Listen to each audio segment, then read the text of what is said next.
ಏನು ಸತ್ಯ ಹರಿಶ್ಚಂದ್ರ ಇವರು ಸತ್ಯವನ್ನಲ್ದ ಇನ್ನೇನು ಹೇಳಲ್ಲ ಇವರು. ಸತ್ಯನೇ ನುಡಿಯೋದು. ದಾಖಲೆ ದಾಖಲೆ ದಾಖಲೆ ದಾಖಲೆಯ ಮುಖ್ಯಮಂತ್ರಿಗಳು ಬೇರೆ, ರಾಜ್ಯ ದಿವಾಳಿ ಎಬ್ಸ್ ಹೋಗ್ಬೇಕು ಅನ್ನೋ ತೀರ್ಮಾನಕ್ಕೆ ಬಂದವ್ರೆ.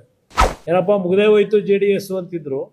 ಸಂಪೂರ್ಣವಾದ ಟಾರ್ಗೆಟ್ ಇರೋದೆ JDS ಅತ್ಯಂತ ಹೆಚ್ಚಿನ ಅವಧಿಗೆ ಮುಖ್ಯಮಂತ್ರಿಯಾಗಿ ದಾಖಲೆ ನಿರ್ಮಾಣ ಮಾಡಿದರು. ಆ ದಾಖಲೆನ ಈ ರಾಜ್ಯ ದಿವಾಳಿ ಮಾಡೋ ಹೋಗೋದಕ್ಕೋಸ್ಕರವಾಗಿ ಆ ದಾಖಲೆ ಮಾಡಕ್ಕೆ ಹೊರಟವ್ರೆ. ಎಲ್ಲೋ ಒಂದ್ ಕಡೆ ಅವರು ಸಿದ್ದರಾಮಯ್ಯನವರನ್ನ ಮೇಲಕ್ಕೆ ತಗೊಂಡೋಯ್ತವ್ರು ಆಕಾಶಕ್ಕೆ. ನಗಲ್ವ ಯಾರಾದ್ರು ಒಂದು ನಿಷ್ಠೆ ಇರಬೇಕು, ಒಂದು ನಿಯತ್ ಇರಬೇಕು. ಅದೆಂತೂ ಹಿಂದೆ ಪದಬಳಕೆ ಮಾಡಿದ್ರು ಸಿದ್ದರಾಮಯ್ಯನವರೇ ಮಾಡೋರು. ನಾನು ಆ ಲೆವೆಲ್ಗೆ ಇಳಿಯೋದಿಲ್ಲ. ನಾವೇನೋ ಕುಟುಂಬ ರಾಜಕಾರಣ ಒಪ್ಕೋತೀನಿ. ಕರ್ನಾಟಕ ರಾಜ್ಯದಲ್ಲಿ ನಮಗೆ ಸಿಕ್ಕಷ್ಟು ಕುಟುಂಬ ರಾಜಕಾರಣದ ಪ್ರಚಾರ ಬೇರೆ ರಾಜಕಾರಣಿಗಳಿಗೆ ದೊರಕಿಲ್ಲ. ಇರ್ಬೋದು, ಇಲ್ಲ ಅಸೂಯೆ ಇರ್ಬೋದು. ಏನಪ್ಪ ಮುಗ್ದೇ ಹೋಯ್ತು JDS ಅಂತಿದ್ರು. ಇವತ್ತು ಅಲ್ಲೂ ಕೇಂದ್ರದಲ್ಲಿ ನರೇಂದ್ರ ಮೋದಿ ಅವರು ಇವತ್ತೊಂದು ಒಳ್ಳೆ ಅವಕಾಶ ಕೊಟ್ಟು ಮತ್ತೆ ಅವರ ಬಲಿಯುದ್ಧವಾಗಿ ಬೆಳೀತಕ್ಕಂಥದ್ದಕ್ಕೆ ಅವಕಾಶ ಕೊಟ್ಟರಲ್ಲ ಅಂತೇಳಿ ಅಸೂಯೇನೋ ಇರ್ಬೋದು. ನನಗೆ ಇಲ್ಲಿಯ ವಾತಾವರಣ ನೋಡಿದಾಗ ನಾನು ಇಲ್ಲಿ ಇರಬೇಕಾಗಿತ್ತು ಅನ್ನೋದು ನನಗೂ ಇದೆ.